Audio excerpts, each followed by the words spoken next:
కొన్ని గ్రూపుల్లో నాటకాలు చూడడం, అలాగే దర్శకత్వంలో కూడా కొన్ని సూచనలు, సలహాలు ఇవ్వడం చేసేవారు. విశ్వనాథ్ నాన్నగారు సుబ్రహ్మణ్యం గారు వాహిని స్టూడియోలో ప్రొడక్షన్ మేనేజర్‌గా పనిచేసేవారు. విశ్వనాథ్ గారి డిగ్రీ అయిపోయిన తర్వాత అంటే 1952, 53 ప్రాంతంలో వాహిని స్టూడియోలో డిగ్రీ చదువుకున్న కుర్రోళ్ళని టెక్నికల్ డిపార్ట్మెంట్ కోసం తీసుకోవడానికి ఒక ఇంటర్వ్యూ స్టార్ట్ చేశారు. ఆ ఇంటర్వ్యూ కోసం సుబ్రహ్మణ్యం గారు విశ్వనాథ్ గారిని రమ్మని చెప్పారు.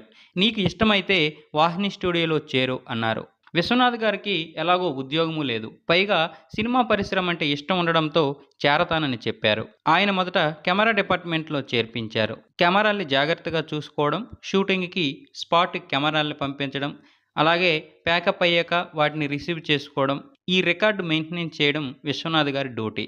జీతం రూ. 750 నెలకి. కొన్ని రోజులు కెమెరా డిపార్ట్మెంట్‌లో చేశాక తర్వాత సౌండ్ రికార్డ్ డిపార్ట్మెంట్‌లో చేరారు.